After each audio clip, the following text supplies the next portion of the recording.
지금 통역이 틀렸습니다. 200억 규모의 파트너십 협상장이 순식간에 얼어붙었습니다.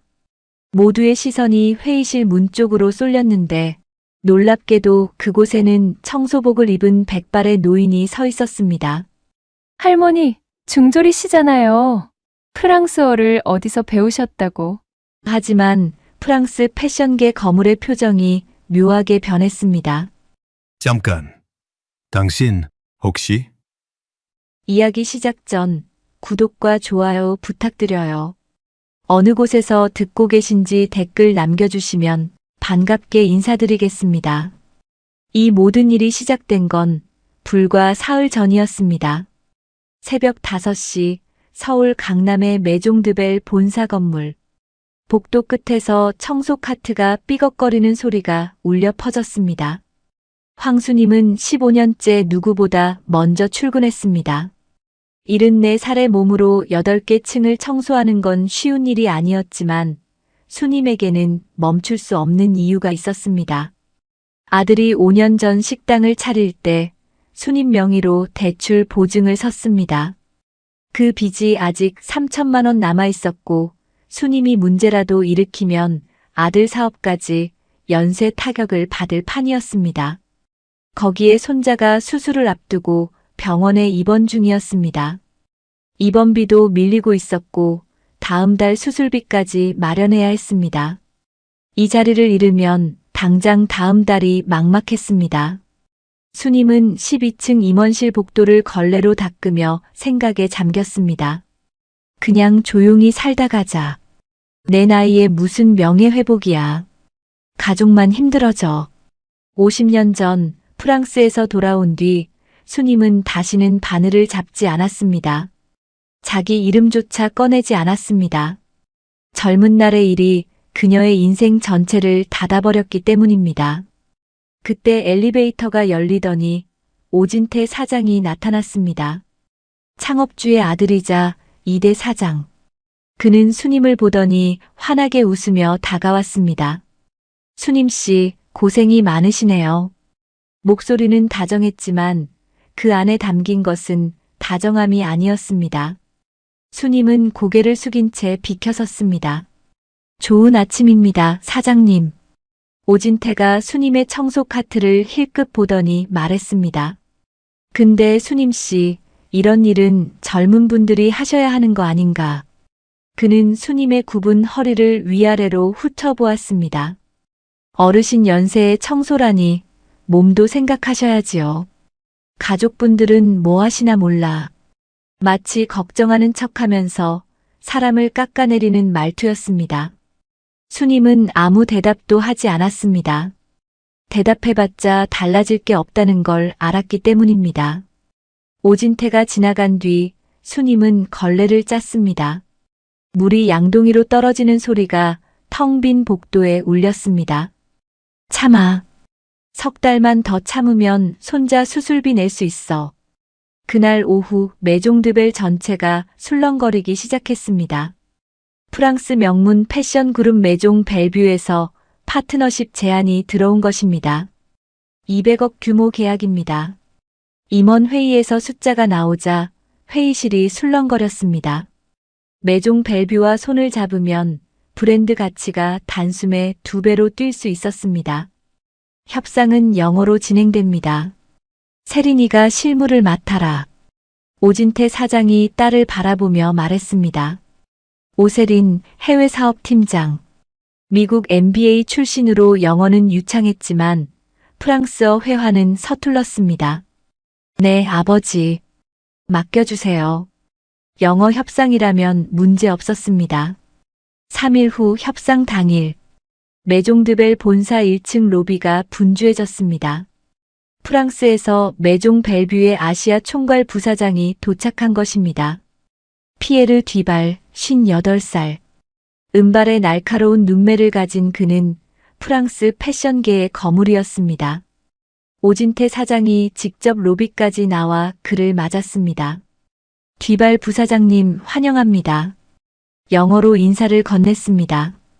그런데 뒤발이 프랑스어로 대답했습니다. 오진태의 얼굴에 당혹감이 스쳤습니다.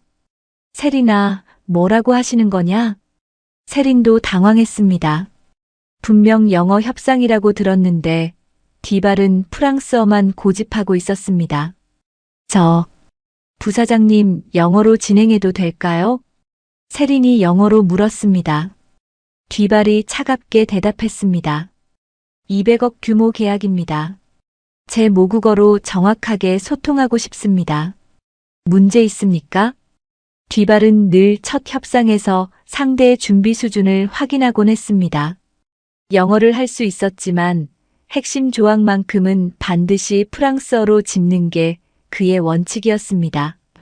오진태가 세린에게 속삭였습니다. 프랑스어 할 수 있지? 그게 읽기는 되는데 회화는 지금 통역사 부를 시간 없어. 뒤발 일행이 저녁 비행기로 떠나. 오늘 기본 조건만 확인하면 되니까 어떻게든 해. 세린의 얼굴이 하얗게 질렸습니다. 하지만 아버지 앞에서 못한다고 말할 수 없었습니다. 제가 해보겠습니다. 본격적인 협상이 시작되었습니다. 15층 대회의실에 양측 대표단이 마주 앉았습니다. 뒤발이 프랑스어로 첫 번째 조건을 제시했습니다. 디자인 협업의 범위는 여성복 라인으로 한정화돼 3년 후 남성복 확장 옵션을 포함하고 싶습니다. 세린의 얼굴에 식은땀이 맺혔습니다. 여성복과 3년은 알아들었는데 나머지가 뭉개졌습니다. 그러니까 세린이 버벅거렸습니다. 여성복 디자인을 3년간 같이 하자고 하셨습니다. 핵심인 남성복 확장 옵션이 완전히 빠졌습니다. 뒤발의 눈썹이 살짝 움직였습니다. 하지만 그는 아무 말 없이 다음 조건을 이야기했습니다. 로열티 비율은 매출의 8%를 기본으로 하되 실적에 따라 조정 가능합니다. 세린이 이번엔 조금 더 그럴듯하게 말했습니다. 로열티는 8%로 제한하셨습니다. 세부 조정은 추후 논의라고 하셨습니다. 조정 가능의 핵심이 추후 논의로 흐려졌습니다. 뒤발의 표정이 미묘하게 굳어지기 시작했습니다. 그리고 세 번째 조건. 우리는 한국 파트너사의 디자인 역량을 높이 평가합니다. 기술 이전에 적극적입니다. 세린은 기술 이전이라는 단어를 알아들었습니다. 하지만 적극적인지 소극적인지 앞뒤 문맥을 놓쳐버렸습니다. 긴장한 나머지 반대로 해석해버렸습니다. 매종 벨뷰 측에서 기술 이전은 어렵다고 합니다. 오진태 사장의 얼굴이 굳어졌습니다. 기술 이전이 안 된다고요? 그럼 이 계약을 왜 합니까? 그가 날카롭게 물었고 회의실 분위기가 험악해지기 시작했습니다. 뒤발 부사장도 상대방의 반응이 이상하다는 걸 느꼈습니다. 자신은 호의적인 제안을 했는데 왜 저쪽은 불쾌한 표정을 짓는 걸까? 잠깐요. 뒤발이 손을 들었습니다. 제 말이 정확히 전달되고 있는 겁니까? 세린의 얼굴이 빨갛게 달아올랐습니다. 물론이죠. 제가 프랑스에서 6개월. 그때 회의실 문이 열렸습니다. 모두의 시선이 문 쪽으로 쏠렸습니다. 청소복을 입은 백발의 노인이 서 있었습니다. 손에는 아직 걸레가 들려 있었습니다. 수님은 원래 협상이 끝난 뒤에 회의실을 청소하려고 했습니다. 하지만 복도를 지나다가 문틈으로 프랑스어가 들려왔고 자신도 모르게 발걸음을 멈추었습니다. 뒤발의 말이 들렸습니다.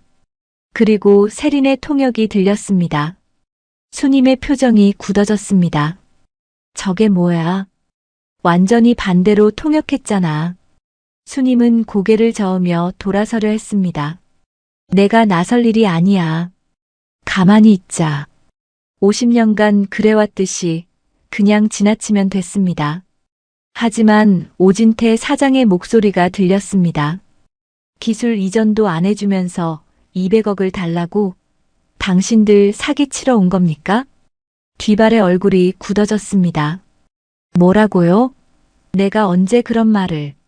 협상이 파탄 직전이었습니다. 200억짜리 계약이 통역 하나 때문에 무너지려 하고 있었습니다. 수님의 손이 떨렸습니다. 가만히 있으면 됐습니다. 나서봤자 자신만 손해였습니다. 청소부가 회의에 끼어들면 무슨 꼴을 당할지 뻔했습니다. 수님은 문손잡이를 잡았다가 한 번 놓았습니다. 걸레쥔 손끝이 젖어서 미끄러졌습니다. 하지만 문틈 너머로 사기라는 단어가 들렸습니다. 발이 움직였습니다.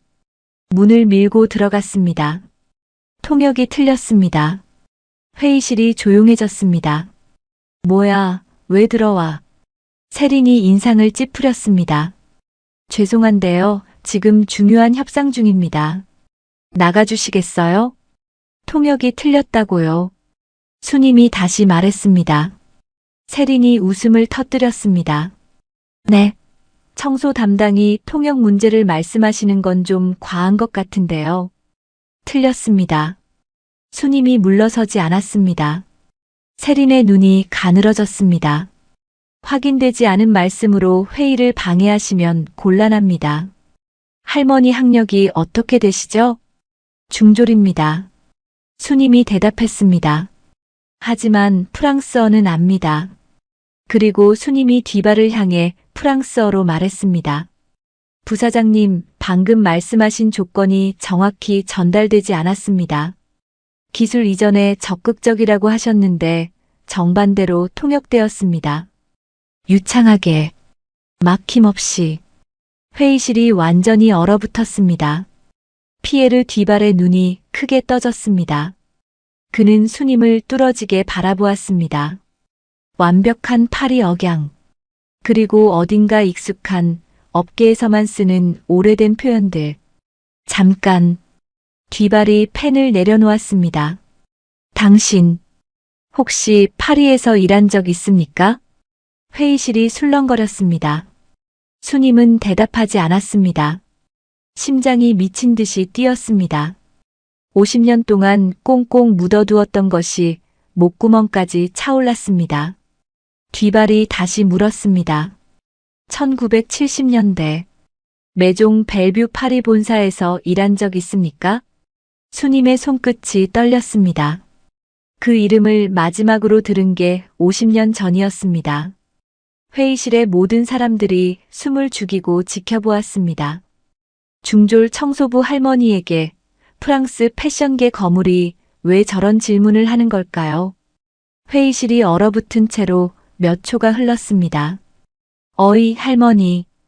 오진태 사장이 끼어들었습니다. 지금 200억짜리 협상 중이에요. 청소는 나중에 하시고 나가요. 잠깐요. 뒤발이 손을 들어 오진태를 멈추었습니다. 이분의 프랑스어에는 1970년대 파리 억양이 있습니다. 학원에서 배울 수 있는 게 아닙니다. 뒤발이 양복 안주머니에서 무언가를 꺼냈습니다.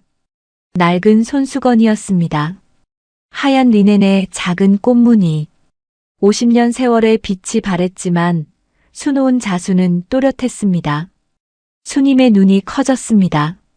이거 1975년 수님 씨가 파리를 떠나기 전에 준 겁니다. 뒤발의 목소리가 떨렸습니다. 버리지 말라고 했잖아요. 50년 동안 안 버렸어요. 잠깐만요.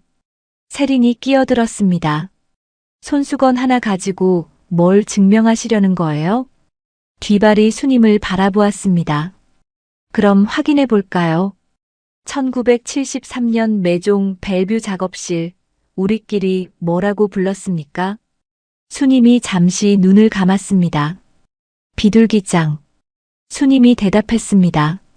천장이 낮고 창문이 작아서 그렇게 불렀어요. 뒤발이 고개를 끄덕였습니다. 이 손수건의 꽃무늬 무슨 꽃입니까? 무궁화. 수님이 대답했습니다. 한국 꽃이에요. 고향 생각날 때마다 수놓았어요. 뒤발이 회의실을 둘러보았습니다. 더 확인이 필요합니까? 아무도 대답하지 못했습니다. 세린의 얼굴이 일그러졌습니다. 그래서요? 50년 전에 파리에서 일했다고 해서 뭐가 달라지는데요? 세린이 수님을 똑바로 바라보았습니다. 할머니, 실력 있으셨으면 왜 청소부가 되셨어요? 50년 동안 뭐 하신 거예요? 날카로운 질문이었습니다. 회의실이 조용해졌습니다. 수님이 천천히 입을 열었습니다. 1975년에 한국에 돌아왔어요. 수님의 목소리는 낮았지만 떨리지 않았습니다. 아버지 사업이 망해서 급하게 귀국했어요.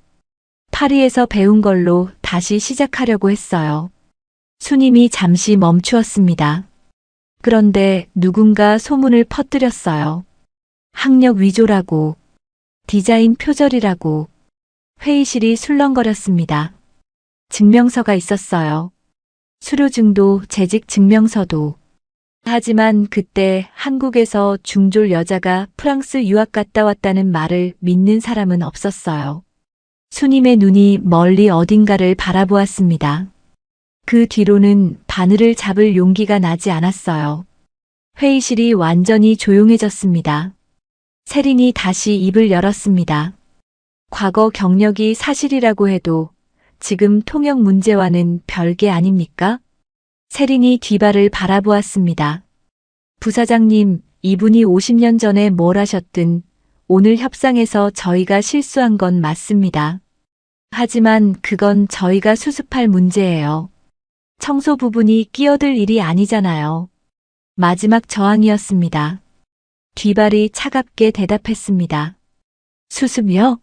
방금 기사의 통역이 기술 이전에 적극적을 기술 이전은 어렵다로 바꿔놨습니다. 정반대예요. 이게 수습될 문제입니까? 세린의 얼굴이 빨갛게 달아올랐습니다. 뒷발이 말을 이었습니다. 그리고 그 실수를 잡아낸 건 귀사의 청소부입니다. 청소부가 해외 사업 팀장보다 프랑스어를 잘하는 회사와 제가 200억 계약을 논의해야 합니까? 세린이 입술을 깨물었습니다. 더 이상 할 말이 없었습니다. 뒷발이 낮은 목소리로 덧붙였습니다. 그리고 이분이 왜 청소부가 됐는지, 그 소문을 퍼뜨린 사람이 누군지 나도 나중에 들었습니다. 오진태의 얼굴이 살짝 굳어졌습니다. 뒷발은 더 말하지 않았습니다. 부사장님, 오진태가 말을 돌렸습니다. 과거 얘기는 나중에 하시죠. 지금 중요한 건 협상 아닙니까? 뒷발이 차갑게 대답했습니다. 방금 기사의 통역이 제 말을 정반대로 전달하는 걸 봤습니다. 그리고 그걸 바로잡은 사람은 기사의 청소부입니다. 뒷발이 서류를 정리했습니다. 이 상태로는 협상을 이어갈 수 없습니다. 오진태가 다급하게 나섰습니다. 잠깐만요, 부사장님. 오늘은 기본 조건 확인만 하면 되는 거잖아요. 통역 문제는 저희가 바로 보완하겠습니다. 어떻게요? 뒷발이 물었습니다. 외부 전문 통역을 배치하겠습니다. 내일 당장. 내일은 없습니다. 뒷발이 잘랐습니다. 오늘 저녁 비행기로 떠납니다. 정확한 통역 체계를 갖춘 뒤 다시 일정 잡으세요. 부사장님, 오진태가 불렀지만 뒷발은 이미 자리에서 일어나고 있었습니다. 문 앞에서 뒷발이 잠시 멈추었습니다. 수님을 돌아보았습니다. 수님 씨, 잠깐 얘기할 수 있어요? 수님이 고개를 끄덕였습니다. 두 사람이 회의실을 나갔습니다. 남은 회의실에 무거운 침묵이 흘렀습니다. 오진태가 한동안 아무 말도 하지 못했습니다. 200억 계약이 첫날에 깨졌다고? 통역 문제로? 임원들이 고개를 숙였습니다. 아무도 대답하지 못했습니다. 오진태가 세린을 바라보았습니다. 세린아. 낮고 위험한 목소리였습니다. 네, 아버지. 내가 어떻게든 하라고 했더니 이 꼴이야. 아버지, 저도 최선을. 됐어. 매종 벨뷰 쪽에 다시 연락 넣어. 어떻게든 일정 다시 잡아. 네. 그리고 오진태의 눈이 가늘어졌습니다. 저 청소부 할머니. 신상 확인해. 신상이요? 50년 전 파리에서 일했다고? 그런데 왜 우리 회사 청소부야? 오진태가 창밖을 바라보았습니다. 뭔가 이상해. 알아봐. 세린이 고개를 끄덕였습니다. 오진태가 낮게 중얼거렸습니다. 이 계약 틀어지면 안 돼. 그에게 이 계약은 단순한 성과가 아니었습니다. 감사 전에 막아야 할 것들이 있었습니다. 무슨 수를 써서라도 다시 잡아야 했습니다. 그 시각 건물 1층 로비. 뒤발과 수님이 나란히 서 있었습니다. 뒤발이 손수건을 다시 꺼내 바라보았습니다. 이거 봤던 날 기억나요? 수님의 눈앞에 50년 전 장면이 떠올랐습니다. 1973년 파리 메종 벨뷰 작업실. 막 컬렉션이 끝난 밤이었습니다. 18살 피에르가 수님에게 다가왔습니다. 수님 씨, 그 드레스 수님 씨가 그린 거죠? 런웨이에 올라간 거. 쉿. 조용히 해. 왜요? 대단한 건데. 수님이 피에르의 입을 막았습니다. 나는 아직 보조야. 이름 올리면 선배들 기분 나빠해. 피에르가 고개를 저었습니다. 이상해요. 수님 씨가 제일 잘하는데. 수님이 웃었습니다. 세상이 다 그런 거야. 수님이 주머니에서 손수건을 꺼냈습니다. 하얀 리넨에 작은 무궁화를 수놓은 것이었습니다. 이거 내가 만든 거야. 언젠가 우리 둘 다 잘 되면 그때 다시 보자. 피에르가 손수건을 받아들었습니다. 수님 씨, 나 이거 절대 안 버릴 거예요. 그래, 버리지 마. 50년이 지났네. 수님이 중얼거렸습니다. 그 꼬마가 이렇게 컸어. 뒤발이 웃었습니다. 눈가가 붉어져 있었습니다. 수님 씨는 하나도 안 변했어요. 말투도 눈빛도. 거짓말. 나 이제 할머니야. 수님 씨는 수님 씨예요. 뒤발이 말했습니다. 50년 동안 어디 계셨어요? 나는 수님 씨를 찾으려고 했어요. 수님이 고개를 저었습니다. 찾을 필요 없었어. 난 그냥 조용히 살고 싶었어. 왜요? 다시 나섰다가 또 당하면 어쩌나 싶었어. 수님이 쓴웃음을 지었습니다. 젊을 때도 못 이긴 싸움인데 이 나이에 뭘. 뒤발이 고개를 저었습니다. 수님 씨는 잘못한 게 없어요. 알아. 근데 그게 무슨 소용이야. 세상이 안 믿어주면. 뒤발이 잠시 침묵했습니다. 그리고 말했습니다. 수님 씨, 이번에는 내가 증인이 될 수 있어요. 수님이 뒤발을 바라보았습니다. 메종 벨뷰 파리 본사에 1970년대 기록이 남아있어요. 수님 씨 이름도 작업 내역도. 원하면 다 꺼낼 수 있어요. 수님의 눈이 흔들렸습니다. 그게 생각해봐요. 뒤발이 명함을 건넸습니다. 내가 서울에 다시 올 때까지. 이번에는 혼자 싸우지 마요. 수님이 명함을 받아들었습니다. 손끝이 떨렸습니다. 50년 동안 닫아두었던 문 앞에 다시 서게 될 줄은 몰랐습니다. 뒤발이 떠난 다음 날, 메종드벨 본사가 술렁거렸습니다. 200억 계약 첫날에 깨졌대. 청소부 할머니가 통역 오류 잡았다며. 근데 그분이 원래 파리에서 일했대. 복도마다 수군거리는 소리가 끊이지 않았습니다. 수님은 평소처럼 새벽에 출근했습니다.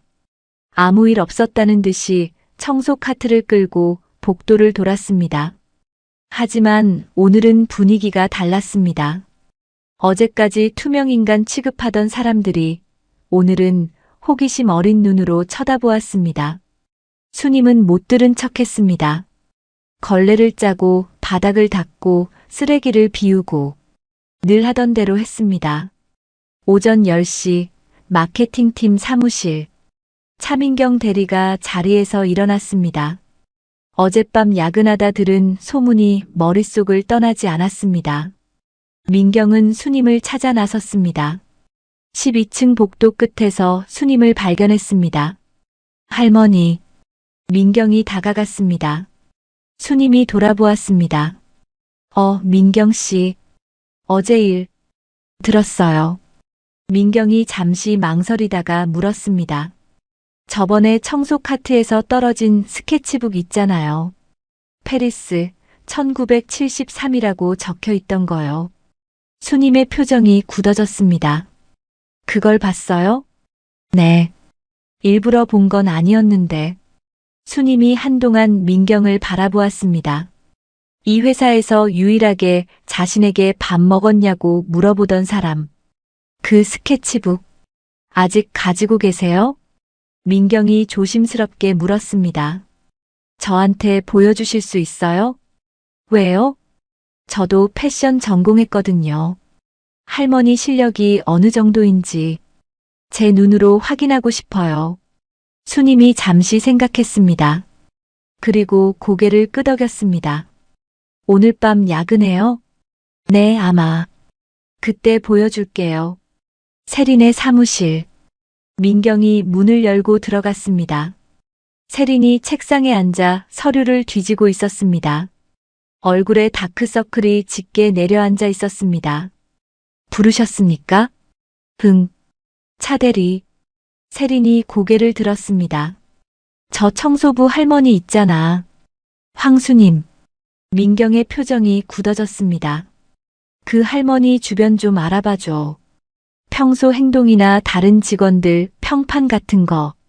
그건 왜? 세린의 눈이 차가워졌습니다. 어제 협상장에서 무슨 일이 있었는지 알지? 네. 통역 실수보다 더 큰 문제가 뭔지 알아? 세린이 책상에서 일어났습니다. 외부 파트너 앞에서 내부 질서가 무너진 거야. 민경이 고개를 들었습니다. 청소부가 해외 사업팀장 통역을 공개적으로 틀렸다고 지적했어.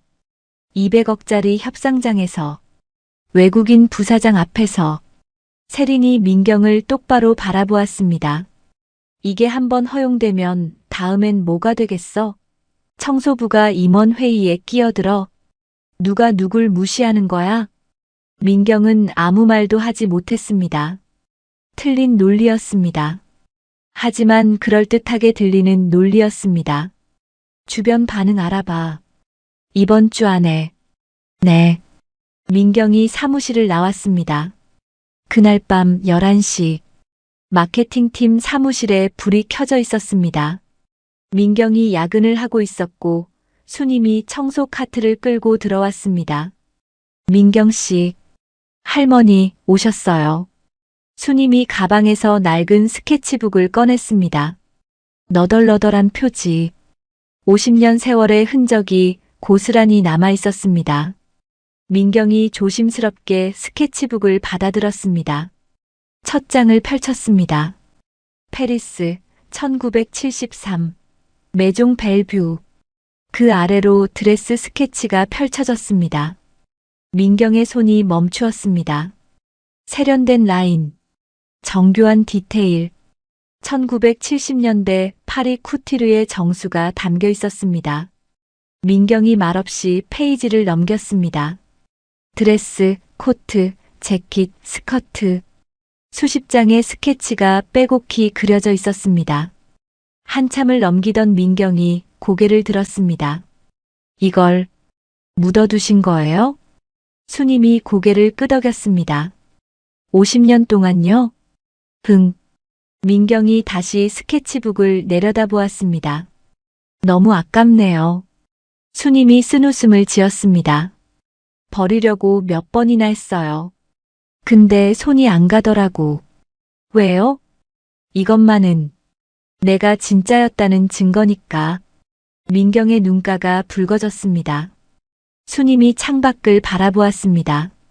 50년 동안 아무도 안 믿어줬어요. 근데 이 스케치들은 거짓말 안 하잖아요. 두 사람 사이에 침묵이 흘렀습니다. 민경이 입을 열었습니다. 할머니, 세린 팀장이 할머니 주변 알아보라고 했어요. 수님의 표정이 굳어졌습니다. 평판이나 행동 패턴 같은 거요. 뭔가 꼬투리 잡으려는 것 같아요. 수님이 고개를 끄덕였습니다. 그럴 줄 알았어요. 걱정 안 되세요? 난 숨길 게 없어요. 다 사실이니까. 민경이 잠시 망설였습니다. 할머니, 네. 회사 안에도 이상한 게 있어요. 수님이 민경을 바라보았습니다. 아직 확실치는 않은데 나중에 말씀드릴게요. 민경의 눈빛이 흔들렸습니다. 며칠 전 야근 중에 본 장면이 머릿속을 떠나지 않았습니다. 세린이 아버지와 함께 서류를 수정하던 장면. 휴대폰에 찍어둔 사진이 아직 남아 있었습니다. 하지만 지금 말할 수는 없었습니다. 아직은. 수님이 민경의 손을 잡았습니다. 민경 씨, 고마워요. 내 편이 되어줘서. 민경의 눈가가 붉어졌습니다. 할머니 혼자 두고 싶지 않아요. 같은 시각 12층 사장실. 세린이 서류 뭉치를 들고 들어왔습니다. 아버지, 뭐냐? 황수님 인사 파일이에요. HR에서 받아왔어요. 오진태가 서류를 받아들었습니다. 이력서, 신원조에서 계약서. 15년 전 입사할 때 작성한 서류들이었습니다. 오진태가 페이지를 넘기다가 멈추었습니다. 여기, 뭔데요? 비상연락처. 아들 이름이 김진우야. 오진태가 손가락으로 짚었습니다. 직업란에 자영업이라고 적혀 있네. 식당인가? 세린이 어깨를 으쓱했습니다. 그게 뭐. 50년 전에 파리에서 일했다는 사람이 왜 15년째 청소부로 일하겠어? 오진태가 세린을 바라보았습니다. 뭔가 사정이 있는 거야. 가족 쪽으로 파봐. 가족이요? 아들 장사 상태, 빚관계 같은 거. 뭐라도 나올 거야. 세린이 고개를 끄덕였습니다.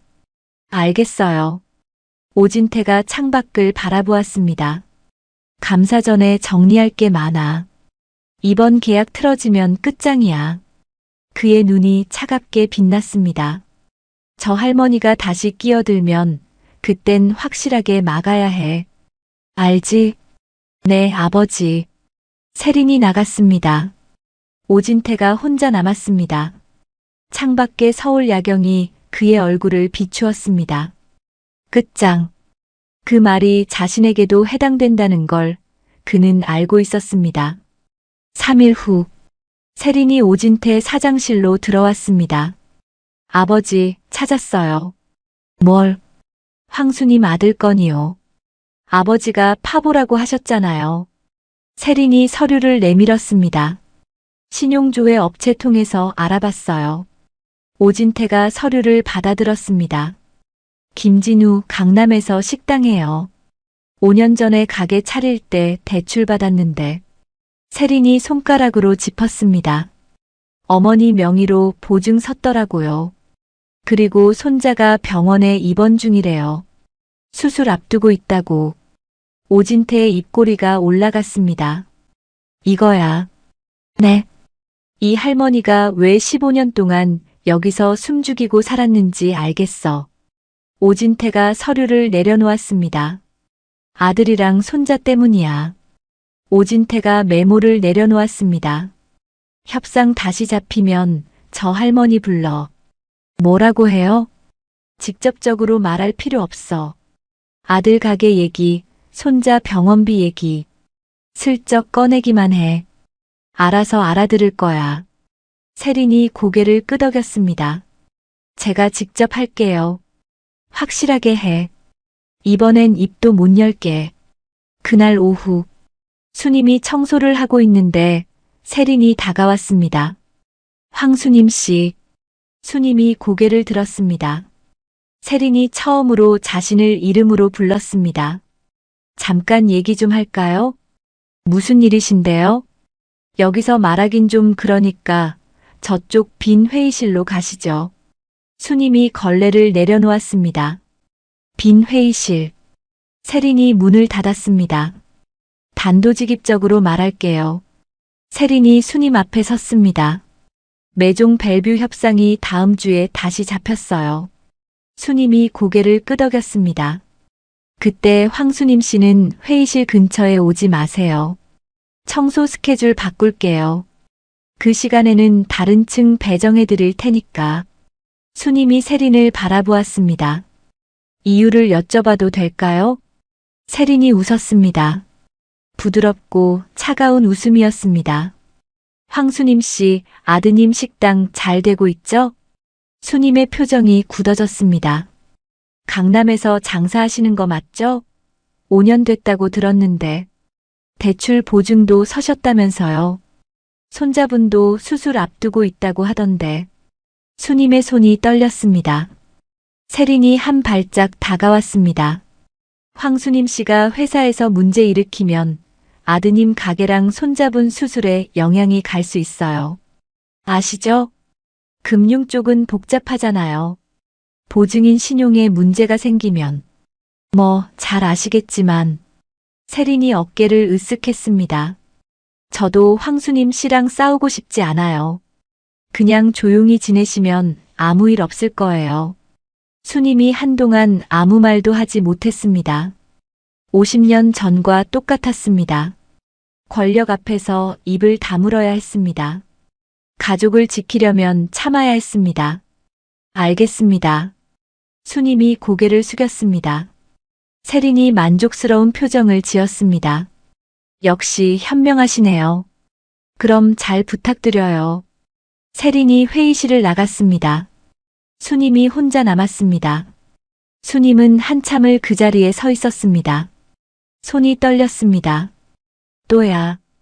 50년 전 윤정아에게 당했을 때와 똑같은 느낌이었습니다. 아무것도 할 수 없다는 무력감. 가족을 볼모로 잡히는 두려움. 수님이 눈을 감았습니다. 그냥 참자. 아들이랑 손자한테 피해가면 안 돼. 하지만 가슴 한쪽에서 무언가가 끌어올랐습니다. 50년 동안 참았습니다. 50년 동안 숨어 살았습니다. 그런데 또 참아야 합니까? 이 나이에 또. 그날 밤 민경이 야근을 하고 있었습니다. 수님이 청소 카트를 끌고 들어왔는데 표정이 평소와 달랐습니다. 할머니, 무슨 일 있어요? 수님이 잠시 망설였습니다. 그리고 말했습니다. 세린 팀장한테 경고받았어요. 네. 다음 협상 때 끼어들면 곤란해진다고. 아들 가게랑 손자 수술 얘기까지 꺼내더라고요. 민경의 얼굴이 굳어졌습니다. 그게 무슨. 수님이 쓴웃음을 지었습니다. 50년 전이랑 똑같아요. 참으래요. 조용히 있으래요. 민경이 주먹을 꽉 쥐었습니다. 할머니, 그거. 민경이 잠시 망설였습니다. 전에 말씀드렸잖아요. 회사 안에 이상한 게 있다고. 저도. 가만히 있지 못한 이유가 있어요. 민경이 휴대폰을 꺼냈습니다. 증거가 하나 있는데 아직 누구한테도 못 보여줬어요. 수님이 민경을 바라보았습니다. 뭔데요? 민경이 잠시 휴대폰을 쥔 채 멈추었습니다. 사장이랑 세린 팀장이 장부를 만지고 있었어요. 야근하다가 봤어요. 수님의 눈이 커졌습니다. 자세한 건 아직 모르겠어요. 근데 저 사람들 할머니 입 막으려고 하잖아요. 민경의 눈빛이 단단했습니다. 진짜 숨겨야 할 건 저 사람들 쪽인 것 같아요. 수님이 민경을 바라보았습니다. 민경 씨, 그거 위험한 거 알죠? 알아요. 괜히 엮이면 민경 씨도. 알아요. 민경이 대답했습니다. 그래도 가만히 있을 수 없어요. 수님이 한숨을 쉬었습니다. 왜 나한테까지. 할머니가 50년 동안 참으신 거 저는 봤어요. 민경이 말했습니다. 스케치북 봤잖아요. 그런 분이 왜 평생 숨어 살아야 해요? 수님의 눈가가 뜨거워졌습니다. 할머니, 이번엔 혼자 싸우지 마세요. 민경이 수님의 손을 잡았습니다. 제가 옆에 있을게요. 수님은 그날 밤 잠을 이루지 못했습니다. 뒤발이 준 명함을 꺼내 바라보았습니다. 이번에는 내가 증인이 될 수 있어요. 뒤발의 말이 떠올랐습니다. 이번에는 혼자 싸우지 마요. 그리고 민경의 말. 할머니, 이번엔 혼자 싸우지 마세요. 50년 만에 처음으로 내 편이라고 말해주는 사람들이 생겼습니다. 수님이 창밖을 바라보았습니다. 새벽 하늘이 서서히 밝아오고 있었습니다. 50년 동안 참았어. 근데 참아서 뭐가 달라졌어? 아무것도 안 달라졌잖아. 수님이 명함을 꽉 쥐었습니다. 이번엔 수님의 눈빛이 달라졌습니다. 이번엔 안 참아. 다음 날 아침, 수님이 휴대폰을 들었습니다. 명함에 적힌 번호로 전화를 걸었습니다. 여보세요? 뒤발의 목소리가 들렸습니다. 피에르, 나야. 수님이야. 수님씨? 무슨 일이에요? 수님이 깊은 숨을 들이쉬었습니다. 그리고 말했습니다. 나 싸워보려고. 일주일 후 메종 벨뷰와의 2차 협상 날이 밝았습니다. 메종드벨 본사 15층 대회의실. 오진태 사장이 직접 나섰고 세린이 옆에 앉았습니다. 이번에는 전문 통역사가 배치되어 있었습니다. 뒤발이 들어왔습니다. 양측이 인사를 나누고 협상이 시작되려는 순간 뒤발이 말했습니다. 시작하기 전에 한 분을 더 배석시키고 싶습니다. 오진태의 얼굴이 굳어졌습니다. 누구 말씀이신지. 황수님 씨요. 회의실이 조용해졌습니다.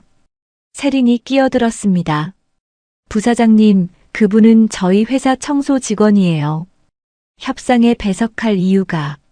저한테는 이유가 있습니다. 뒤발이 말을 잘랐습니다. 제가 직접 요청하는 겁니다. 가능합니까? 오진태가 이를 악물었습니다. 거절할 수 없었습니다. 200억 계약이 걸려 있었습니다. 알겠습니다. 10분 후 회의실 문이 열렸습니다. 황수님이 들어왔습니다. 하지만 이번에는 청소복이 아니었습니다. 단정한 블라우스에 검은 슬랙스, 허리가 펴져 있었고 눈빛이 달랐습니다. 세린의 얼굴이 하얗게 질렸습니다. 수님이 천천히 회의실 안으로 걸어 들어왔습니다. 뒤발이 자리에서 일어났습니다. 수님씨, 오셨어요. 수님이 고개를 끄덕였습니다. 그리고 오진태와 세린을 바라보았습니다. 50년 동안 고개 숙이고 살았습니다. 하지만 오늘은 아니었습니다. 뒤발이 서류 가방에서 무언가를 꺼냈습니다. 오래된 서류 뭉치였습니다. 이건 메종 벨뷰 파리 본사 인사 기록입니다. 뒤발이 서류를 펼쳤습니다. 1970년부터 1975년까지 황수님이라는 이름이 기록되어 있어요. 디자이너 보조로 시작해서 1973년에는 정식 디자이너 보조로 승격됐습니다. 회의실이 조용해졌습니다. 그리고 이건. 뒤발이 또 다른 서류를 꺼냈습니다. 1973년 파리 패션 위크 출품작 내부 기록입니다. 런웨이에 올라간 드레스 중 하나, 원본 스케치 담당자 이름이 적혀 있어요. 뒤발이 서류를 들어보였습니다. 황수님. 회의실이 술렁거렸습니다. 임원들이 서로를 바라보았습니다. 저 청소부 할머니가 파리 패션 위크 런웨이에 올라간 드레스를 디자인했다고. 오진태가 말을 돌리려 했습니다. 부사장님, 50년 전 서류가 오늘 협상과 무슨 관계가 있습니까? 저희는 비즈니스 하러 온 거예요. 맞습니다. 뒤발이 고개를 끄덕였습니다. 비즈니스 하러 왔어요. 그래서 파트너사의 진정성을 확인하고 싶은 겁니다. 진정성이요? 네. 귀사에서 청소부로 일하는 분이 50년 전 저희 본사에서 런웨이 드레스를 디자인했어요. 뒤발의 눈이 차가워졌습니다. 그런데 이분이 왜 50년 동안 바늘을 잡지 못했는지 사장님은 알고 계십니까? 오진태가 대답하지 못했습니다. 뒤발이 수님을 바라보았습니다. 직접 말씀하시겠어요? 수님이 앞으로 나섰습니다. 제가 말씀드릴게요. 수님의 목소리는 낮았지만 떨리지 않았습니다. 1975년에 한국에 돌아왔어요. 아버지 사업이 망해서 수님이 회의실을 둘러보았습니다. 파리에서 배운 걸로 다시 시작하려고 했어요. 근데 누군가 소문을 퍼뜨렸어요. 수님의 눈이 오진태를 향했습니다. 학력 위조라고, 디자인 표절이라고, 중졸이 무슨 파리 유학이냐고. 누가 그랬는데요? 임원 하나가 물었습니다. 수님이 잠시 멈추었습니다. 그리고 이름을 말했습니다.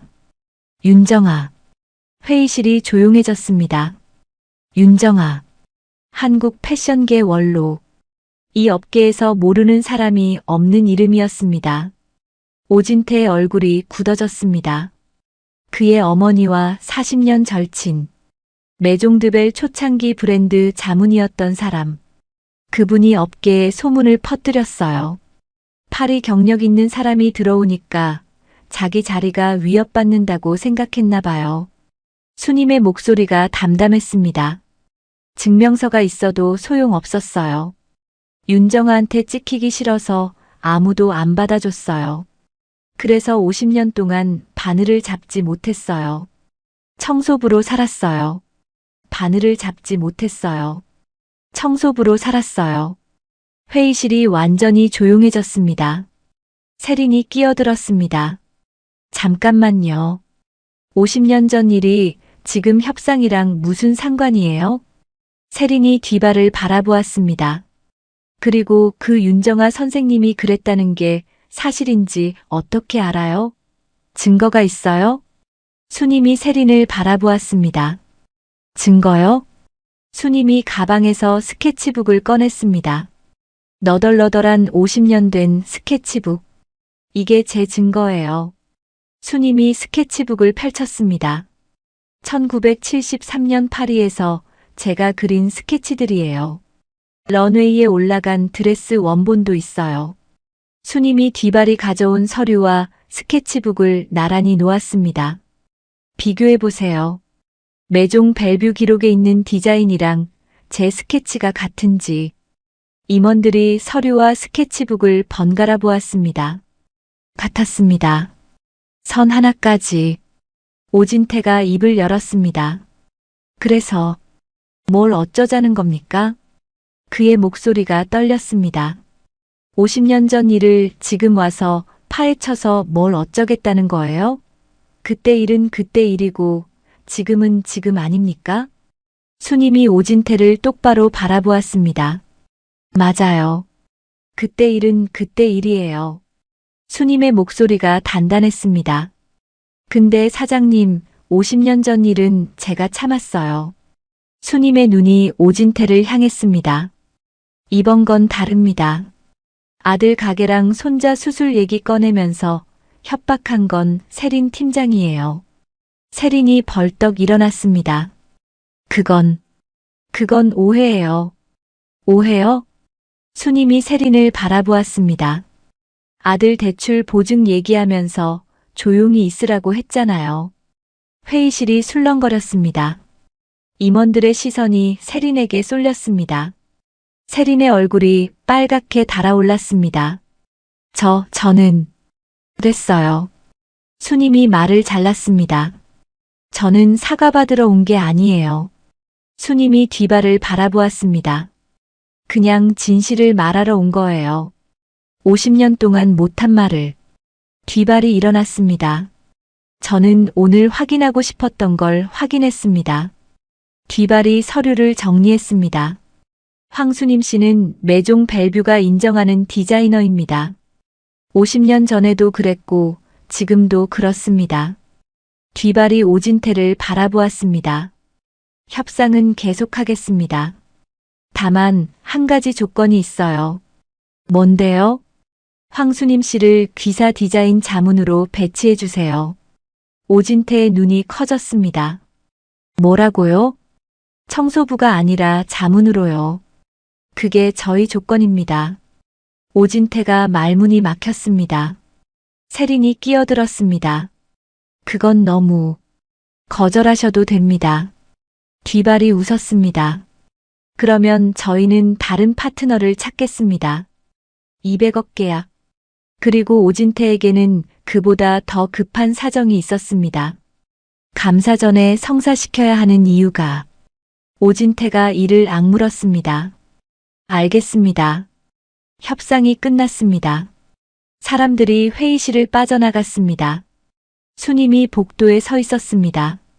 뒤발이 다가왔습니다. 수님 씨, 잘했어요. 고마워, 피에르. 수님이 웃었습니다. 50년 만에 말했어. 내 입으로. 어땠어요? 수님이 잠시 생각했습니다. 시원했어. 근데 이상하게 슬프기도 하고. 왜요? 50년이 너무 길었으니까. 수님의 눈가가 붉어졌습니다.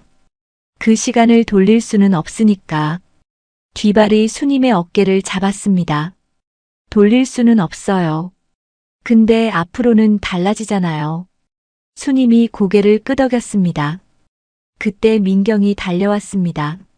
할머니, 민경 씨, 다 들었어요. 회의실 밖에서 민경의 눈에 눈물이 고여 있었습니다. 할머니, 진짜 대단하셨어요. 수님이 민경의 손을 잡았습니다. 민경 씨 덕분이에요. 혼자였으면 못했어. 민경이 고개를 저었습니다. 저는 아무것도. 아니야. 내 편이 되어줬잖아. 그거면 충분해. 두 사람이 마주 보았습니다. 민경이 말했습니다. 할머니, 그리고 저 알아낸 거 있어요. 장부건. 수님이 고개를 끄덕였습니다. 감사팀에 자료 전달했어요. 이번 주 안에 확인될 거예요. 민경의 목소리가 낮아졌습니다. 사장이랑 세린 팀장, 오래 못 버틸 거예요. 수님이 한숨을 쉬었습니다. 그건 저 사람들 일이야. 수님이 창밖을 바라보았습니다. 난 그냥 내 이름 되찾으면 돼. 그걸로 충분해. 3개월 후, 메종드벨의 감사가 들어왔습니다. 오진태 사장의 횡령 혐의가 확인되었습니다. 그는 사임했고 검찰 조사를 받게 되었습니다. 세린도 회사를 떠났습니다. 수님은 그 소식을 신문에서 읽었습니다. 아무 감정도 들지 않았습니다. 이미 끝난 일이었습니다. 6개월 후, 서울 한 갤러리에서 작은 전시회가 열렸습니다. 1973 파리에서 온 스케치. 황수님의 50년 전 스케치들이 전시되었습니다. 드레스, 코트, 재킷, 스커트. 낡은 종이 위에 섬세한 선들이 조명 아래 빛났습니다. 수님이 전시장 한가운데에 서 있었습니다. 뒤발이 옆에 있었습니다. 수님 씨, 어때요? 수님이 스케치들을 바라보았습니다. 이상해. 뭐가요? 50년 동안 서랍 속에 있던 것들이야. 아무도 안 봤어. 수님이 웃었습니다. 근데 이제 사람들이 보네. 당연히 봐야죠. 이게 수님 씨잖아요.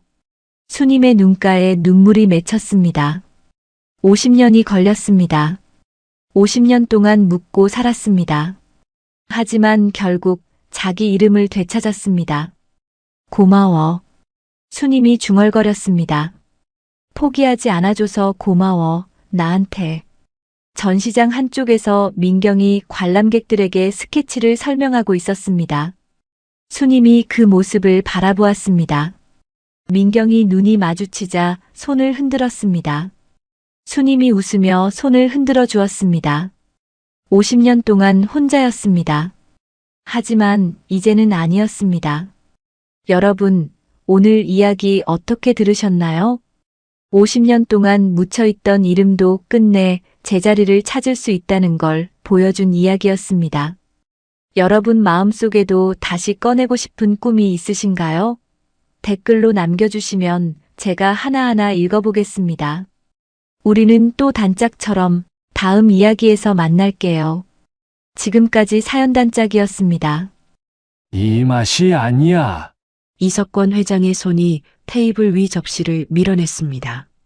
수천만 원짜리 캐비아가 바닥에 쏟아지는 순간 미슐랭 3스타 라시프의 주방 전체가 얼어붙었죠. 회장님, 이건 프랑스 직송 벨루가. 내가 먹고 싶은 건 이런 게 아니야. 70대 노인의 눈에 서린 쓸쓸함을 아무도 잊지 못했습니다. 그런데 그날 밤 주방에 버려진 식재료를 줍던 막내 보조의 손에서 기적이 시작됐습니다. 이 기적이 궁금하시다면 구독과 좋아요 눌러주세요. 어느 곳에서 듣고 계신지 댓글 남겨주시면 그곳에 건강과 행복이 가득하길 마음 깊이 바라봅니다. 그럼 지금부터 이야기를 시작하겠습니다. 야, 한태주, 이거 안 갖다 버려. 강철수 주방장이 던진 소고기 자투리가 태주의 가슴에 맞고 바닥으로 떨어졌습니다. A급 등심을 손질하고 남은 질긴 힘줄과 기름덩어리들이었죠. 사실 미슐랭 주방에서 힘줄로 육수를 낼 수 있다는 건 상식이었습니다. 강철수도 그 사실을 모를 리 없었죠. 하지만 강철수는 그것을 메뉴로 올리지 않았습니다. 최고급 레스토랑에서 그런 하찮은 재료에 쏟을 시간은 아깝다고 생각했으니까요. 그에게 요리는 어느새 맛이 아니라 결과와 평가, 숫자가 되었습니다. 하지만 처음부터 그랬던 건 아니에요. 20년 전 무명 시절의 강철수는 재료 하나하나에 정성을 다하며 도전과 실패를 반복하던 요리사였습니다. 그러나 미슐랭 별이 하나씩 붙을 때마다 그는 점점 냄비에서 멀어졌고 재료 대신 성과를 먼저 계산하는 사람이 되어갔습니다. 태주는 달랐습니다. 그는 계산하지 않았어요. 어차피 아무도 사주지 않는 자신의 시간, 태주는 그 시간을 기꺼이 버려진 재료를 위해 바치기로 했습니다. 바닥에 떨어진 고기를 집어드는 태주의 손끝은 섬세했어요. 요리를 완성하기 위해 기다린 게 아니라 재료가 가진 마지막 생명력이 닿을 때까지 태주는 묵묵히 그 곁을 지켰습니다. 누군가 먹어줄 거란 기대도 없이 그저 버려지는 것이 가여워 끄지 못했던 불씨. 그 욕심 없는 시간이 훗날 대한민국 미식계를 뒤흔들 기적이 될 줄은 아무도 몰랐습니다. 서울 청담동 라 셰프. 예약은 몇 달씩 밀려 있었고 한 끼 식사값은 보통 사람이 월세를 내고도 남을 정도였죠. 미슐랭 3스타를 5년 연속 유지한 이 주방의 제왕은 강철수 총주방장. 그리고 그 화려한 왕국의 가장 밑바닥에는 24살 한태주가 있었습니다. 고아원을 나온 뒤 요리학교는커녕 제대로 된 수업 한 번 받지 못한 태주에게 라셰프는 그야말로 꿈의 무대였어요. 비록 칼 한 번 잡아보지 못하고 설거지와 청소만 하는 신세였지만 이 주방의 공기를 마시는 것만으로도 감사했습니다. 하지만 태주에겐 누구도 모르는 비밀이 있었어요. 버려진 재료에도 아직 끝나지 않은 맛이 남아있다는 걸 그는 몸으로 알고 있었습니다. 어릴 적 보육원에서 배고픈 배를 움켜쥔 채 식당 아주머니의 냄비 옆을 서성이며 자연스럽게 익힌 감각이었죠. 태주는 재료를 쓰는 법을 아는 게 아니라 불 위에서 재료가 가장 편안해지는 그 순간을 읽어낼 줄 아는 사람이었습니다. 셰프들이 화려한 레시피와 계량컵에 매달릴 때 태주는 냄비 속 재료들이 건네는 말에 가만히 귀를 기울였습니다. 그날 저녁 VIP룸에 특별한 손님이 찾아왔습니다. 성창그룹 이석권 명예회장. 대한민국 재계 서열 5위, 미식계의 살아있는 전설이라 불리는 70대 노인이었죠.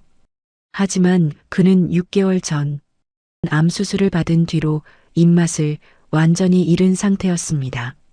세상 모든 산의 진미를 맛보았지만 어떤 음식도 그의 혀를 깨우지 못했어요. 의사들은 시민성이라 했습니다. 마음이 다치면 혀도 다친다고요.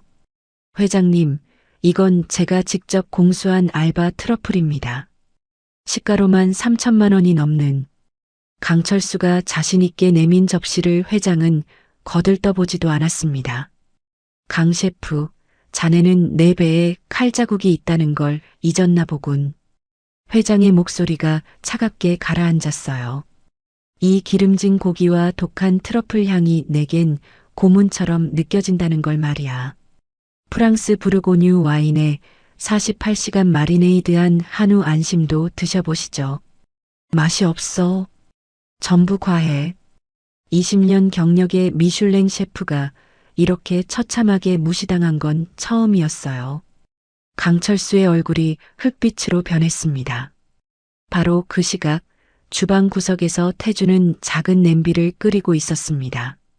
낮에 가슴에 맞고 떨어졌던 그 힘줄과 시든 대파뿌리, 버려진 무 껍질을 넣고 5시간을 우려낸 국물이었죠.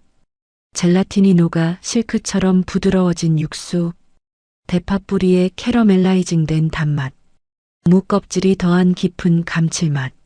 화려한 소스는 없었지만 재료들이 마지막으로 내어준 생명력이 그 안에 고스란히 담겨 있었습니다.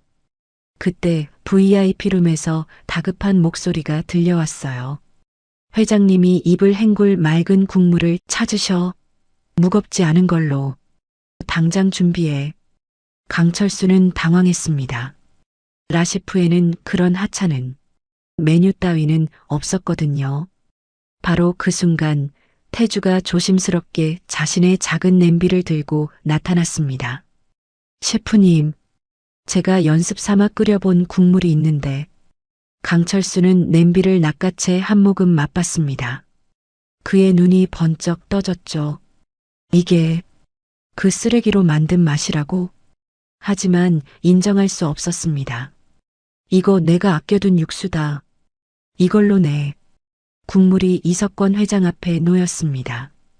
별거 없어 보이는 맑은 국물을 회장이 한 숟갈 떴어요. 한 모금.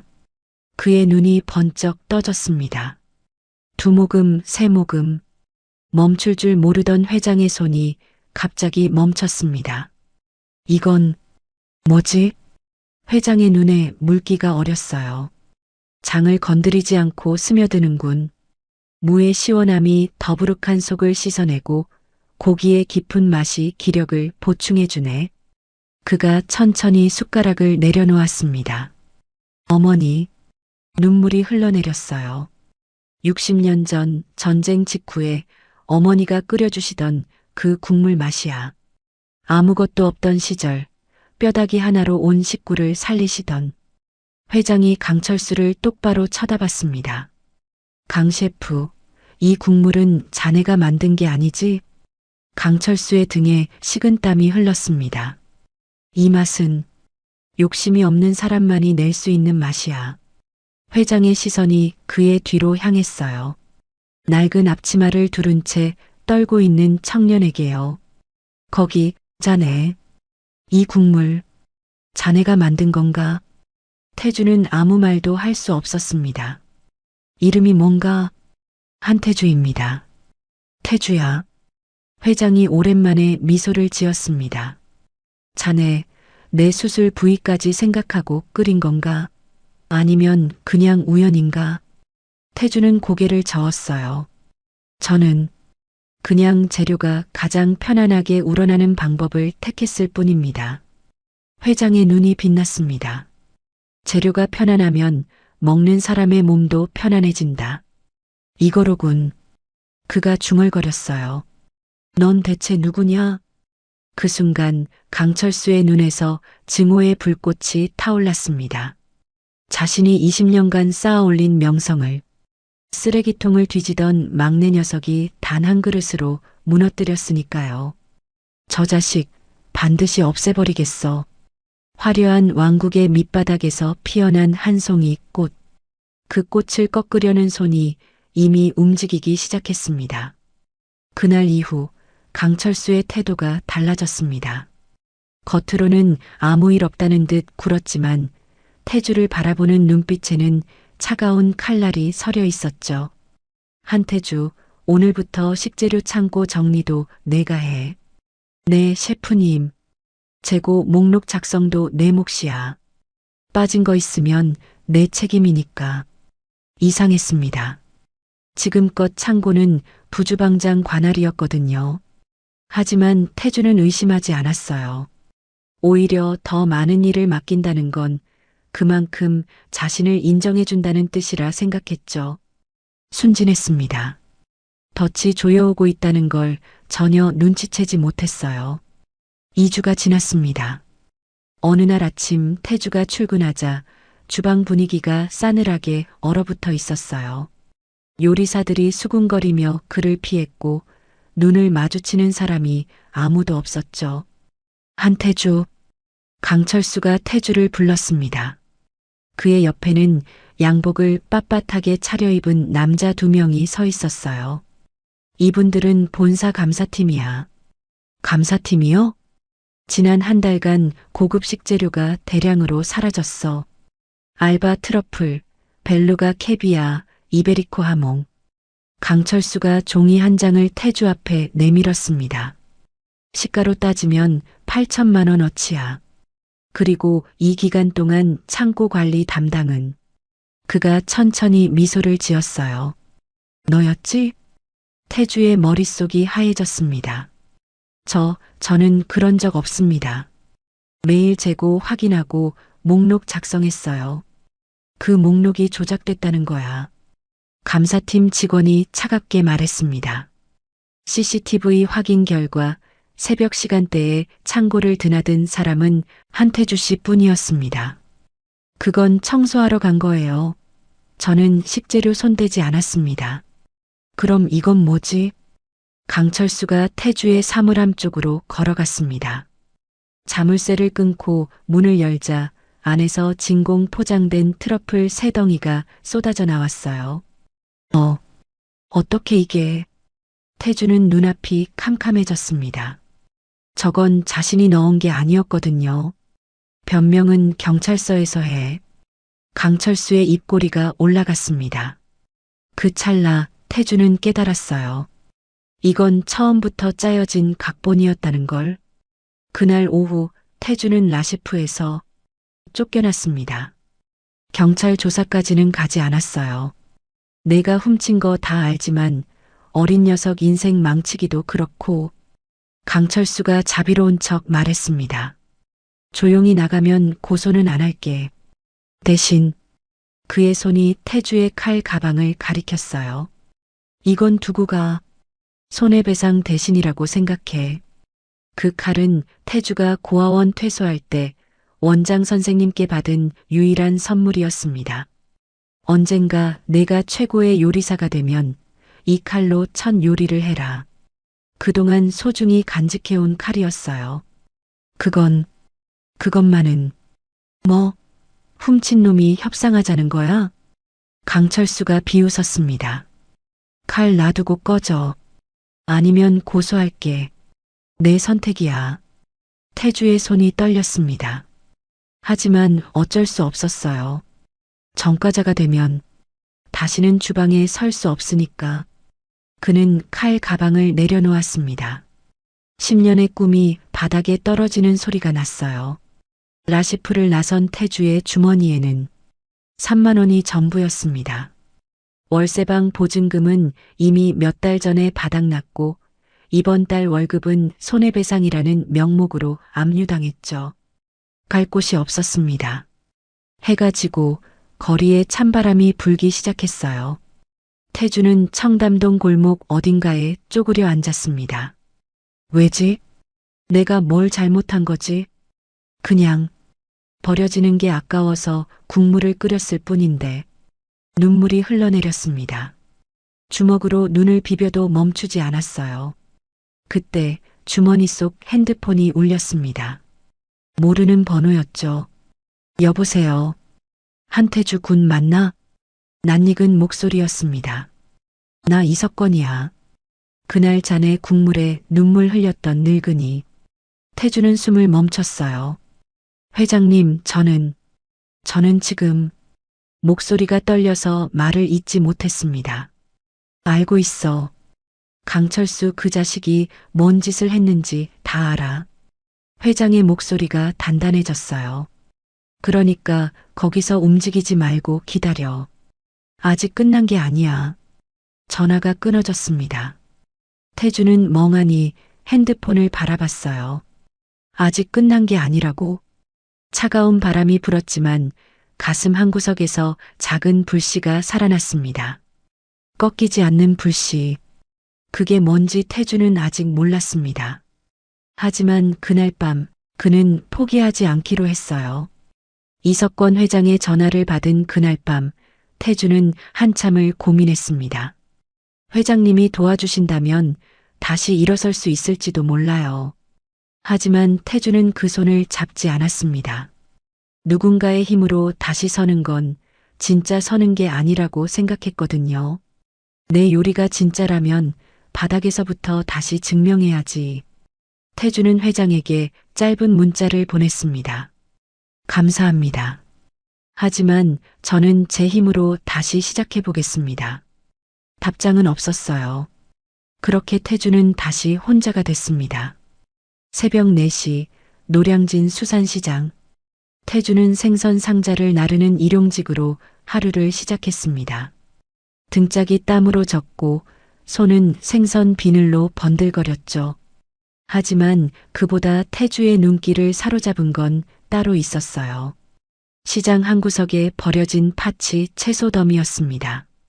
파치 채소. 흠집이 나거나 모양이 삐뚤어졌다는 이유로 팔리지 못한 것들이에요.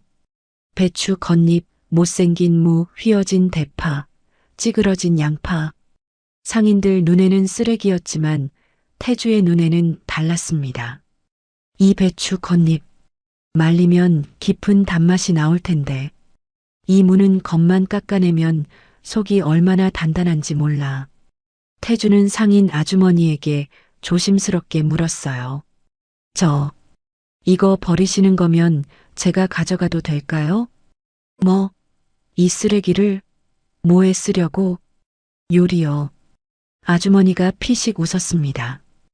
허참, 요즘 젊은 것들은 별걸 다 하네. 그래, 가져가. 어차피 버릴 거야. 2주 후 시장 골목 끝자락에 작은 포장마차가 섰습니다. 태준의 국수. 메뉴는 딱 하나, 잔치국수 3,000원. 천막은 낡았고 의자는 플라스틱이었지만 그 작은 냄비에서 피어오르는 향기는 골목 전체를 감쌌어요. 하지만 손님은 없었습니다. 야, 저거 파치 채소로 요리한다며? 에이, 쓰레기로 만든 거 누가 먹어? 위생 상태가 어떨지 누가 알아? 상인들이 수군거렸어요. 지나가는 사람들도 고개를 돌렸죠. 첫째 날 손님 0명, 둘째 날 손님 0명, 셋째 날도 넷째 날도. 태주는 혼자 국수를 말아먹었습니다. 그래도 불을 끄지 않았어요. 누군가 먹어줄 거야. 이 맛을 알아줄 사람이 분명 있을 거야. 닷새째 되던 날 저녁 한 할머니가 포장마차 앞에 멈춰 섰습니다. 등이 굽고 손에는 리어카 손잡이가 들려 있었어요. 새벽부터 폐지를 줍는 할머니였죠. 총각, 이거 얼마야? 3,000원이요, 할머니. 할머니가 주머니를 뒤적거렸습니다.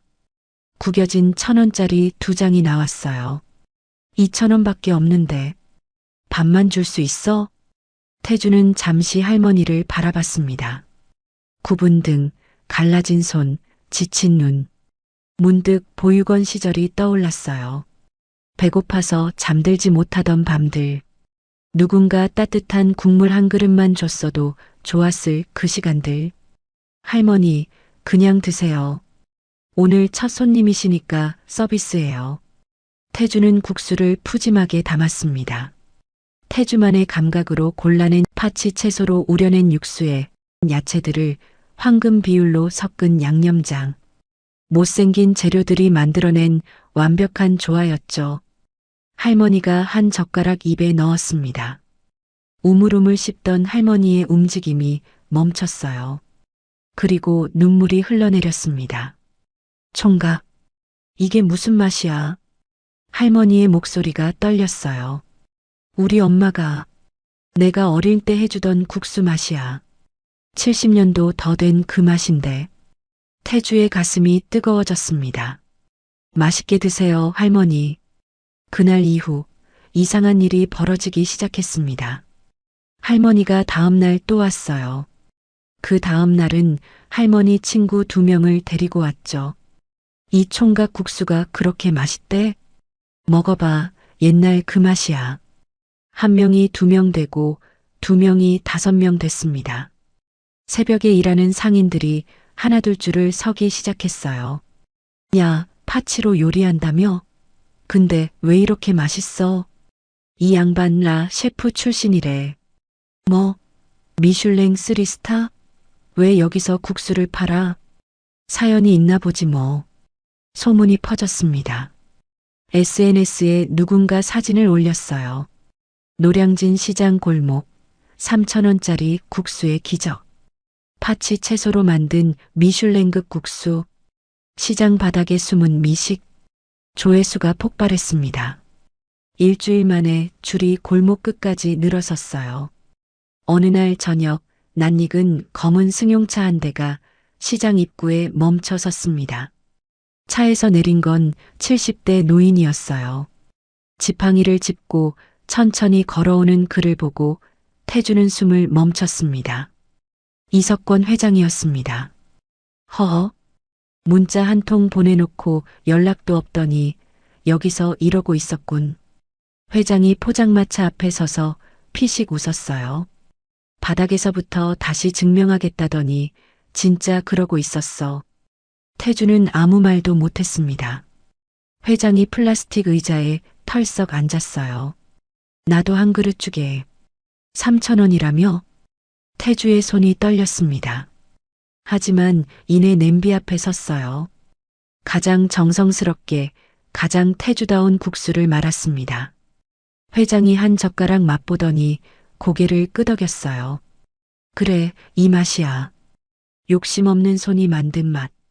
그가 국수를 다 비우고 태주를 똑바로 쳐다봤습니다. 태주야, 이제 준비됐나? 네. 대한민국 요리 명장을 뽑는 국가대표 요리 경연대회. 참가해 볼 생각 없나? 태주의 심장이 뛰기 시작했습니다. 거기서 내 요리가 진짜라는 걸 온 세상에 보여줘. 회장이 일어서며 말했어요. 그리고 강철수 그 자식 코를 납작하게 만들어버려. 시장 골목에 찬바람이 불었지만 태주의 가슴 속에는 뜨거운 불씨가 타오르고 있었습니다. 드디어 반격이 시작될 참이었어요. 여러분, 여기까지 어떠셨어요? 누명을 쓰고 모든 걸 잃었던 태주가 시장 바닥에서 다시 불을 지피는 모습, 가슴이 많이 먹먹하셨죠. 폐지를 줍던 할머니의 눈물은 태주의 요리가 사람을 살린다는 증거였던 것 같아요. 하지만 이건 끝이 아니라 시작입니다. 과연 태주는 요리로 자신의 진짜 가치를 증명할 수 있을까요? 그럼 다음 이야기 계속 들어봐 주세요. 그 무렵 청담동 라시푸는 서서히 무너지고 있었습니다. 이석권 회장이 발길을 끄는 뒤 소문은 빠르게 퍼졌어요. 성창그룹 회장님이 라시푸 음식 거부했대. 거기 주방장 요리가 형편없다더라. 재계 VIP들의 예약 취소가 줄을 이었습니다. 한 달 만에 매출이 40% 급감했죠. 강철수는 밤마다 술에 절었어요. 다 그놈 때문이야. 그 막내 자식 때문에. 이를 갈아도 분이 풀리지 않았습니다. 그런데 어느 날 TV 뉴스가 강철수의 눈을 사로잡았어요. 국가대표 요리 경연대회 참가자 발표. 화면에 참가자 명단이 스쳐 지나갔습니다. 그리고 그 끝에 한태주 태준의 국수. 강철수의 손에서 술잔이 떨어졌어요. 뭐야? 저 자식이 아직 살아있었어? 대회 당일 서울 코엑스 컨벤션홀. 전국에서 내로라 하는 셰프 64명이 모였습니다. 미슐랭 스타 레스토랑 셰프, 호텔 총주방장, 해외파 스타 셰프. 화려한 경력의 참가자들 사이에서 태주는 유독 초라해 보였어요. 낡은 앞치마, 손때 묻은 조리도구, 그리고 시장에서 가져온 파치 채소가 담긴 스티로폼 상자. 저거 뭐야? 시장 상인이 길 잘못 들어온 거 아니야? 시장 바닥에서 국수 팔던 애라던데? 레스토랑 소속도 아닌 애가 뭘 믿고 나온 거지? 재료 좀 봐. 완전 쓰레기 아니야? 참가자들의 비웃음이 쏟아졌습니다. 태주는 아무 말 없이 자신의 조리대 앞에 섰어요. 오랜만이네, 한태주. 등 뒤에서 익숙한 목소리가 들려왔습니다. 돌아보니 강철수가 서 있었어요.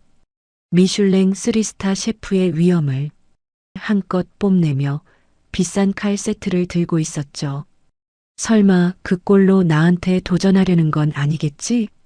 태주는 대답하지 않았습니다. 강철수가 한 발 다가왔어요. 어디서 훔친 재료로 요리하려고? 또 쓰레기통 뒤지다 온 거야? 주변 참가자들이 킥킥거렸습니다. 태주의 손이 떨렸어요. 하지만 고개를 들었습니다.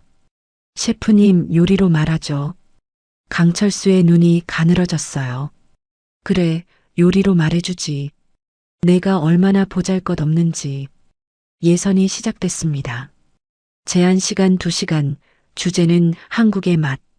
강철수는 미리 공수한 최고급 한우와 자연산 송이버섯을 꺼냈어요. 식감한 수백만 원어치였죠. 반면 태주의 조리대에는 파치, 무, 흠집난 배추, 뼈다귀 몇 점이 전부였습니다. 저 사람 진심이야? 재료비 차이가 100배는 나는데. 심사위원들도 고개를 갸웃거렸어요. 하지만 태주가 칼을 잡는 순간 공기가 바뀌었습니다. 톡, 톡, 톡. 파치 물을 써는 태주의 칼질은 물 흐르듯 자연스러웠어요. 일정한 두께, 완벽한 리듬. 화려하지 않지만 누구도 흉내낼 수 없는 정확함이었죠. 저 칼질. 옆 조리대의 셰프가 손을 멈추고 바라봤습니다. 기본기가 장난 아닌데? 태주는 주변의 시선을 느끼지 못했어요. 오직 재료에만 집중하고 있었거든요. 경연 종료 40분 전. 심사위원님, 잠시 질문이 있습니다. 강철수가 손을 들었어요. 저 참가자의 파치 채소, 위생 상태를 현장에서 확인해 주실 수 있을까요? 심사위원이 태주의 조리대로 다가왔습니다. 한태주 참가자, 이 채소들 세척은 어떻게 하셨습니까? 보관 온도는요? 원산지 확인서는 있습니까? 질문이 끝나지 않았어요. 5분, 10분, 15분. 태주는 대답하느라 불 앞을 떠나야 했습니다. 그 사이 육수의 황금 타이밍이 지나가고 있었어요. 냄비로 돌아왔을 때 태주의 얼굴이 굳었습니다. 육수가 과하게 졸아 있었어요.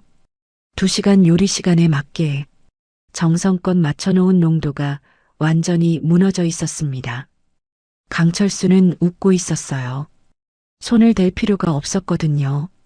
이 판은 이미 그렇게 짜여 있었으니까. 태주의 머릿속이 하얘졌어요. 남은 시간은 30분. 처음부터 육수를 다시 내리기엔 턱없이 부족한 시간이었습니다. 여기서 끝인가? 이렇게 또 무너지는 건가? 손이 떨렸습니다. 눈앞이 흐려졌어요. 아니었습니다. 이건 끝이 아니라 시험이었어요. 그때 태주의 귀에 익숙한 목소리가 들려왔습니다. 태주야. 관중석에서 누군가 손을 흔들고 있었어요. 노량진 시장 상인들이었습니다. 할머니, 생선 장수 아저씨, 채소 파는 아주머니. 태주를 응원하러 온 거였죠.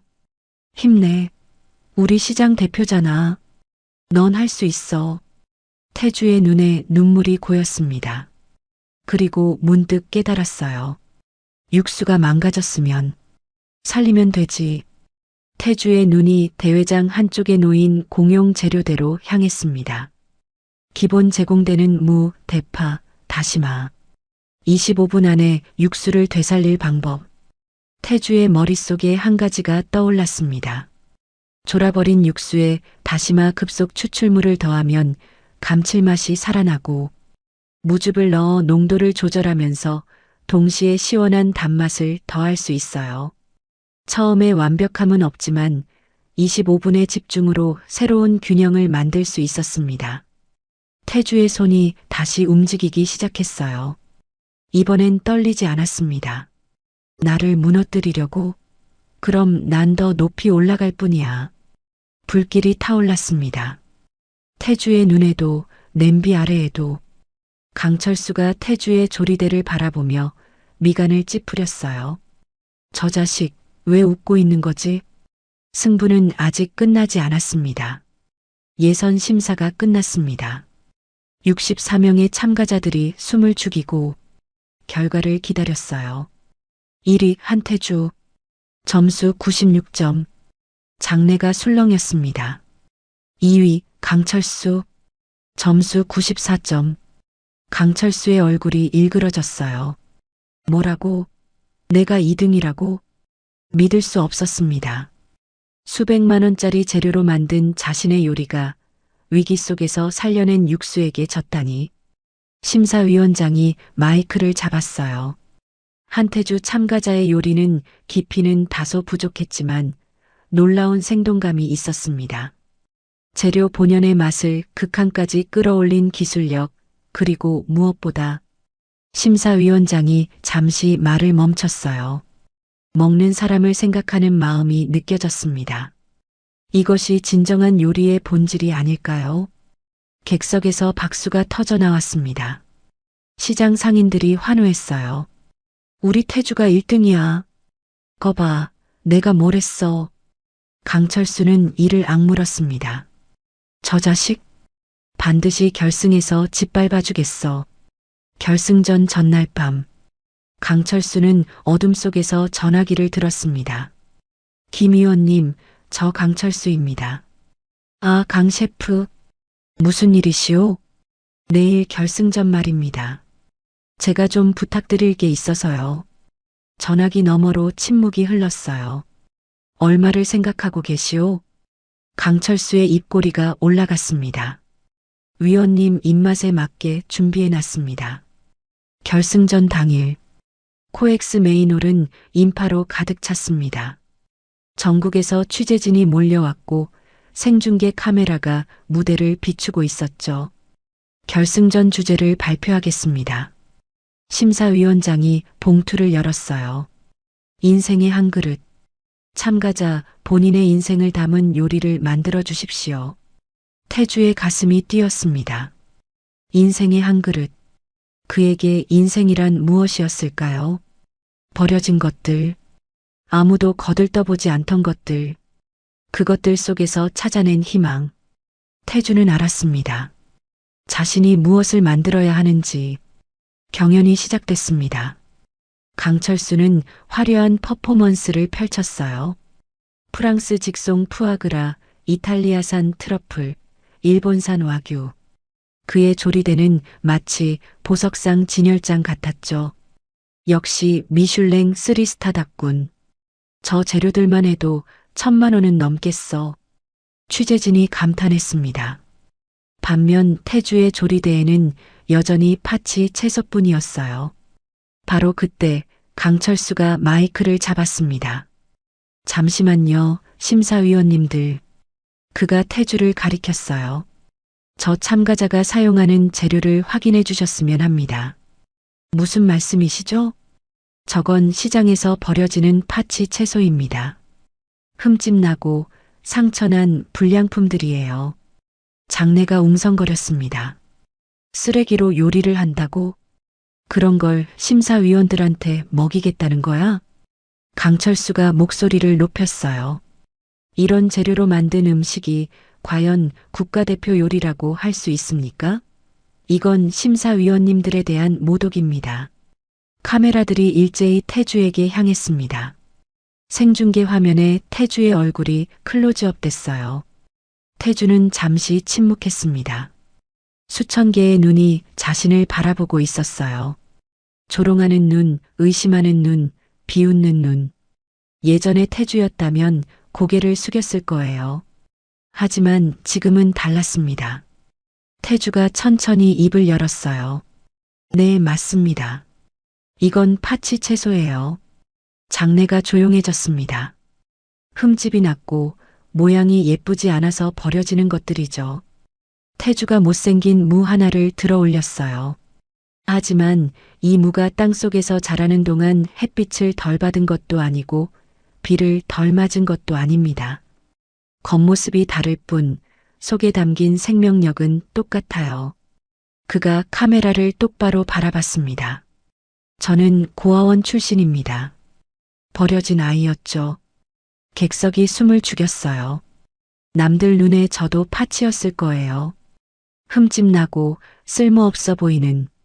태주가 물을 조리대 위에 내려놓았습니다. 오늘 제가 만들 요리는 저처럼 버려질 뻔했던 재료들에게 바치는 헌사입니다. 그리고 세상 모든 파치들에게 전하는 메시지예요.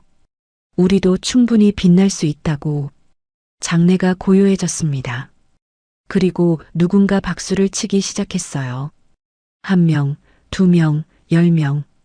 객석 전체가 기립박수로 가득 찼습니다.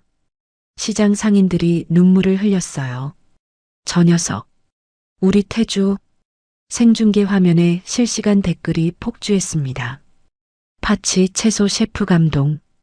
버려진 것들의 영웅. 강철수 얼굴 좀 보세요. 크크크. 강철수의 얼굴이 창백하게 질렸어요. 역풍이었습니다. 태주를 공격하려던 칼날이 자신에게 돌아온 거죠. 자, 이제 요리를 시작하겠습니다. 태주가 칼을 들었어요. 이번엔 떨리지 않았습니다. 오히려 그 어느 때보다 단단했죠. 마지막 승부가 시작됐습니다. 제한 시간 2시간이 흘렀습니다. 2개의 요리가 심사위원들 앞에 놓였어요. 강철수의 요리는 화려했습니다. 푸아그라 위에 금박을 올리고 트러플 소스가 접시 위에 예술처럼 뿌려져 있었죠. 마치 미술관에 전시된 작품 같았어요. 반면 태주의 요리는 소박했습니다. 하얀 그릇에 담긴 맑은 국물. 그 위에 정갈하게 올려진 파치 채소들. 화려함은 없었지만 김이 피어오르는 모습이 묘하게 따뜻했어요. 심사가 시작됐습니다. 먼저 강철수의 요리. 심사위원들이 한 입씩 맛보았어요. 화려하군요. 식감이 좋습니다. 다만 심사위원장이 포크를 내려놓았어요. 너무 자극적입니다. 재료들이 서로 싸우고 있는 느낌이에요. 비싼 재료를 한꺼번에 넣으면 맛있어지는 게 아닙니다.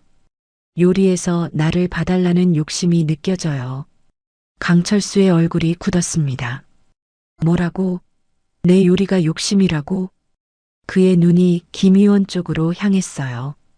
분명 돈을 줬는데 왜 입을 다물고 있는 거지? 다음은 태주의 요리. 심사위원들이 숟가락을 들었습니다. 한 모금. 심사위원장의 손이 멈췄어요. 2모금, 3모금. 그녀의 눈에 물기가 어렸습니다. 이건 목소리가 떨렸어요. 재료가 살아 숨쉬고 있어요. 다른 심사위원이 고개를 끄덕였습니다. 파치 채소라고 하셨죠? 믿을 수가 없네요. 이렇게 깊고 맑은 맛이라니. 화려하지 않은데 왜 자꾸 숟가락이 가죠? 먹으면 먹을수록 위로받는 느낌이에요. 마치 어머니 품에 안긴 것 같아요. 객석에서 훌쩍이는 소리가 들려왔습니다. 시장 할머니가 눈물을 훔치고 있었어요. 심사위원장이 태주를 바라봤습니다. 한태주 참가자, 이 요리의 이름이 뭔가요? 태주가 대답했어요. 다시 봄입니다. 버려진 것들이 다시 피어나는 봄이요. 점수가 발표됐습니다. 강철수 참가자 89점, 한태주 참가자. 심사위원장이 잠시 말을 멈췄어요. 100점, 만점입니다. 장내가 폭발했습니다. 환호와 박수가 쏟아졌어요. 만점이래. 만점. 파치 채소로 만점이라니. 태주는 믿을 수 없었습니다. 다리에 힘이 풀려 그 자리에 주저앉았어요. 시장 상인들이 울면서 무대로 뛰어올랐습니다. 태주야, 해냈어. 우리 태주가 해냈어. 바로 그때 객석에서 누군가 일어섰습니다. 이석권 회장이었어요. 그가 지팡이를 짚고 천천히 무대로 올라왔습니다. 잠시 시간을 주시겠습니까? 마이크를 잡은 회장의 목소리가 장내에 울려 퍼졌어요. 오늘 이 자리에서 한 가지 밝혀야 할 것이 있습니다. 강철수의 얼굴이 창백해졌어요. 저 사람이 왜? 회장이 봉투 하나를 꺼냈습니다. 여기 있는 건 라시프의 최근 3년간 식재료 구매 내역과 실제 사용 내역입니다. 장내가 조용해졌어요. 강철수 셰프는 3년간 약 5억 원의 식재료비를 횡령했습니다. 뭐라고요? 비싼 재료를 산 것처럼 장부를 조작하고 실제로는 싼 재료를 쓴 뒤 차액을 빼돌렸죠. 강철수가 소리쳤어요. 거짓말. 그건 조작된 자료야. 회장이 피식 웃었습니다. 그리고 이건 두 번째 봉투를 열었어요. 6개월 전 한태주 군에게 누명을 씌운 증거입니다. CCTV 영상이 대형 스크린에 떴습니다. 새벽 시간 강철수가 직접 태주의 사물함에 트러플을 넣는 장면이 선명하게 찍혀 있었어요. 저건 강철수, 자네가 직접 한 짓이지. 객석이 술렁였습니다. 사물함에 넣는 거 저거 강철수잖아. 와, 완전 쓰레기네. 저런 인간이 미슐랭 셰프였다고? 회장이 마지막으로 종이 한 장을 꺼냈습니다. 그리고 이건 오늘 아침 제가 받은 제보입니다. 강철수가 심사위원 김 의원에게 뇌물을 건넨 녹취록이에요. 녹음이 재생됐습니다. 김 의원님, 저 강철수입니다. 입맛에 맞게 준비해놨습니다. 김 의원의 얼굴이 새하얘졌어요. 강철수는 더 이상 버틸 수 없었습니다. 이건 함정이야. 다 짜고 치는 거라고. 그가 비틀거리며 뒤로 물러났어요. 하지만 아무도 그의 말을 듣지 않았습니다. 경호원들이 다가왔어요. 강철수 씨, 함께 가시죠. 20년간 쌓아 올린 명성이 단 5분 만에 무너져 내렸습니다. 무대 위에 태주만 남았습니다.